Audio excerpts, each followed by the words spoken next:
All right.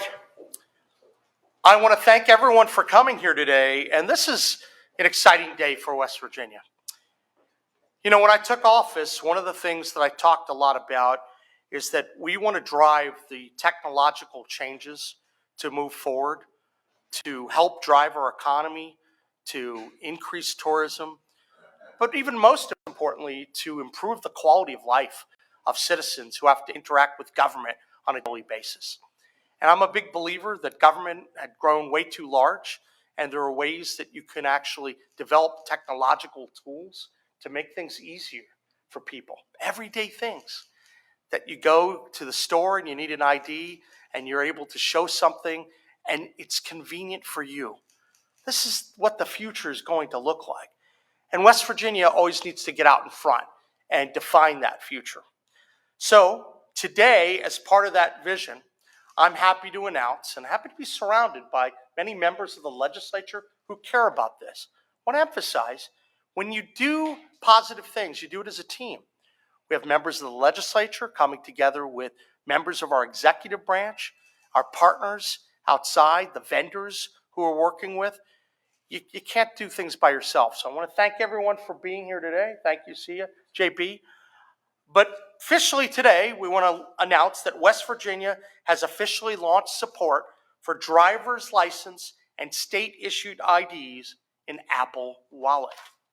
Starting today, West Virginians can securely add their driver's license or state ID to their phone or to their Apple Watch and begin using their mobile IDs to present at select locations here in West Virginia and across the country. Now, let me start and say what this is not.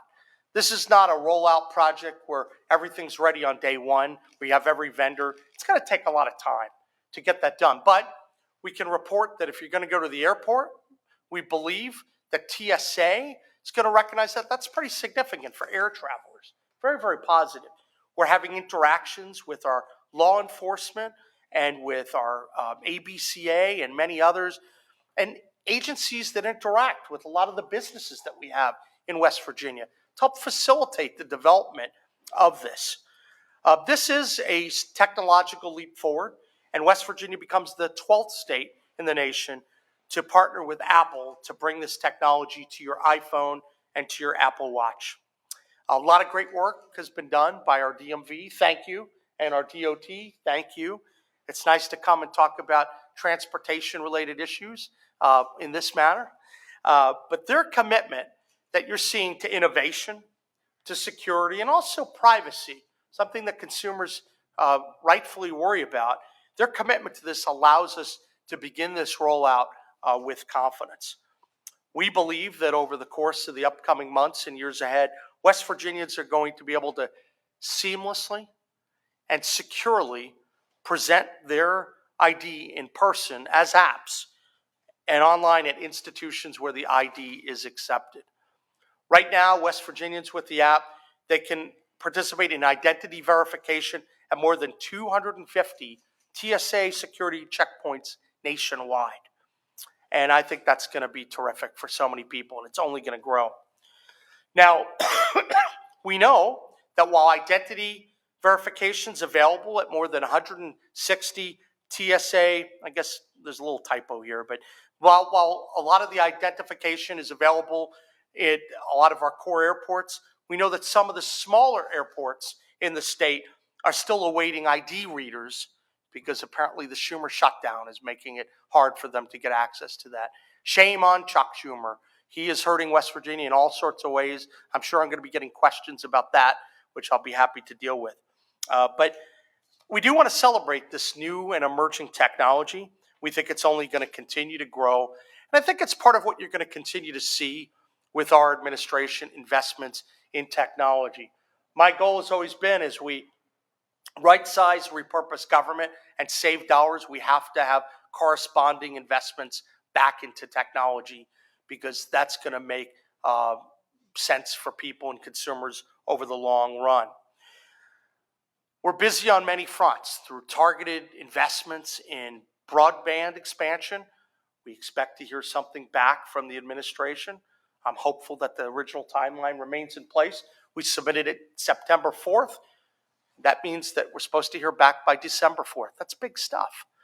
We're involved in driving workforce training. That's a top priority for our administration. Building out digital infrastructure and now digital identity. We want to make sure that the systems we have are working for everyday West Virginians.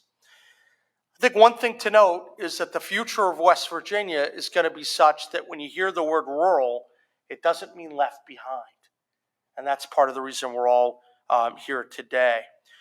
Now, I know that people are going to be excited to learn about how to add this app to their phone. And so given the technology challenges that your governor sometimes faces, I thought I'd bring along some friends who know how to do this and can explain it to you. So I'm actually going to turn it over to Eric Tipton, our DMV Executive Director, so he can walk you through how to add, there you are, how you can actually add this to your phone and also talk about how your personal data can be secured. So Eric, do you have any comments you want to explain to the public? Sure. How we make this happen? Thank you, sir.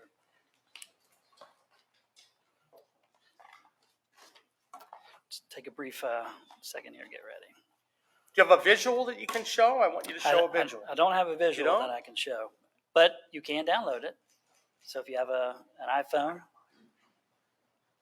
Why don't you rely on this, right? Wayne Clark is going to use his and explain it. Sorry, we're doing it on the fly, but this is the right thing to do, right? So this is your mobile ID. You can share your identity by tapping there. And the individual that can consume it either has and this is interoperable to any state. So we are with IDEMIA, and you can download the Verify app that IDEMIA is branded with. But there are also other vendors out in other jurisdictions, and they all are compatible with reading. Why don't you walk them through how they're going to add it to the Apple Wallet with specificity? Okay. So to begin by integrating your physical driver's license state ID with your Apple Wallet, you want to open the Apple Wallet app on your iPhone. Tap that plus icon. That will take you to the states. Once you get to the DL, you get into the states. You want to select West Virginia. Follow those on-screen prompts from there. It's going to walk you through a facial recognition portion of that. So you'll have a face scan. And all of this is validated on the DMV side. Once that verification is complete, you'll be notified that it's complete, and you can begin using your Apple Wallet ID. In addition to that, IDEMIA is the mobile ID provider, so you do have another option to go to the IDEMIA's mobile wallet app as well to use it in that respect. Having it in these native vendors, such as Apple, allows you to really kind of streamline anything that might be an age verification or an identity verification for future references. You can use it at TSA checkpoints. As the governor had mentioned, we are looking to the future to expand it into other opportunities and avenues, working with multiple government agencies and retailers and other associations. Sounds good. Thank you. Yeah, welcome. One thing I'm going to commit to, and Eric's going to work on this, and our wonderful DMV and Transportation Secretary will work on this, as we continue to make progress in terms of adding the vendors and getting the requisite approvals from within the state agency, we're going to update you. So we're going to have updates weekly on the website to let the public know exactly what's doing. Because for this to actually bear fruit, we want to educate people about the opportunities, because we want people to have that convenience. And the best thing to do is to update them on a regular basis. So that's what we're committing to doing today. And so be on the lookout, because we want to make sure we're moving technology forward. So I'm really thrilled to be here today with all the legislators to talk about this. I think that this is an opportunity to keep showcasing all the little ways we're going to make lives a little bit easier for West Virginia. So I'm here today with many people with the legislature. I'd like to see if anyone here would like to say a few words, either DOT or DMV. Delegates, anyone want to say a few words? You get 30 seconds to a minute. Okay. Well, first, thank you, Governor. Media is very patient. We have to be able to work within their time frame. Thank you, Governor. And I just want to thank you for your administration for advancing technology and convenience to the citizens of West Virginia. Literally, it only took me a few minutes to put this on my phone. And the great part about it is, and we'll connect it with some of the other things that we've passed recently, the public outdoor designated area. Imagine going to a fair or festival within the state, and all you have is your phone. Your wallet and everything else, your credit cards are all secure in your vehicle. You're able to have a verification of your identification. You have your Apple Pay to pay for your everything conveniently on one item. And that's one of the great things that I think about this initiative that we have, advancement over the next few years. And thank you, Governor, for everything you've done. Absolutely. Thank you, Wayne. Anyone else? Any other legislators want to say a few words? I want to thank you. Well, how about that? See? That's good. That's good. Look, I'm grateful for the partnership, working with the legislature on all these issues. You're going to continue to see a lot of new focus on tech advancement and utilizing technology to make state government work better and to help consumers conveniently access what services state government offers. So I'm appreciative to be here today. I thought this was a very cool announcement, and things are going to keep getting more and more modern and better, and that's why we're here. So with that, I'm happy to take any questions. I'd like to also, if I can ask, you guys are generally good, but we're here today on Apple ID. I'd love to, if you can write about Apple ID, that's good, but I will take other questions. But I just thought I'd make that pitch because it's, sometimes people come and they don't even write about the reason we're here. Not you guys, of course, but Stephen, please. I'll give you an Apple ID question, and I'll let everybody else ask you the harder stuff. This is the next step. This might be more for DMV, but this is the next step, right? Because I know you all rolled out the mobile ID last year. In fact, I still have the app on my phone now. So this is now just trying to get it so it is officially part of the Apple ID wallet area, correct? Correct. Absolutely. Thorough. Thank you. That was an easy question. Stephen, do you have a harder question? I'll give you a shot. Well, then. So many opportunities. Well, and I know Henry's going to have a question on this too, so I don't want to rain on his parade. But obviously, we're still in the government shutdown. Yeah, right. And then the week before, we got SNAP benefits that are coming to a pause as far as right now through November. I mean, I think you all told Henry the other day that he wouldn't be able to obviously foot that entire bill. Sure, so sure. Something the state can do in the short Yes. term to help food banks right now. They're obviously going to be shouldering the burden right now as this government shutdown. And this is your question too, right? Oh, actually, I have been. Oh, okay. Oh, that's your question? Okay. Well, I want to give good credit for the question. So look, the Schumer shutdown is hurting West Virginians, and it needs to come to an end. And I want to be really clear about that. And there are a lot of opportunities for Chuck Schumer to come to the table. Look, we know that people can hurt as a result of what's happening, and we want to make sure that people have access to the food that they need. So while the state's not in a position to just absorb all of the SNAP costs, by last count, I think when we looked at the numbers, SNAP was about $540 million or so that came in. Is that about right?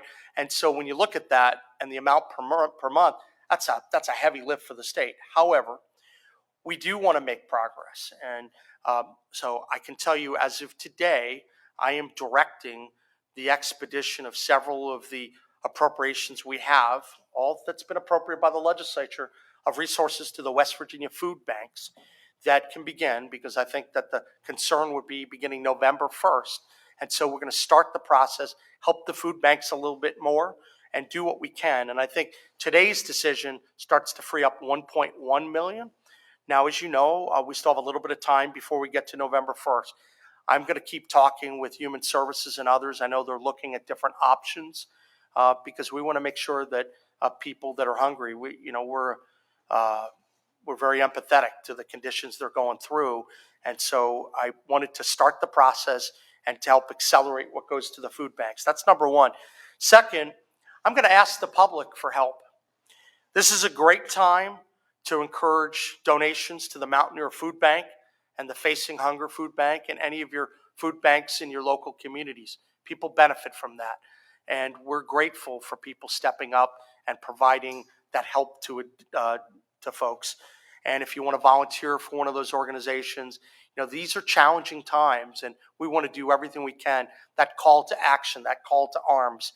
You don't want people to go hungry. So we're going to keep working on this. I know there are a lot of ideas out there, and before coming up to this presser, we did ask that question, so we'd be ready to field that question from you, Stephen. And as we have more details, we're happy to provide them to you. Amelia? Yeah.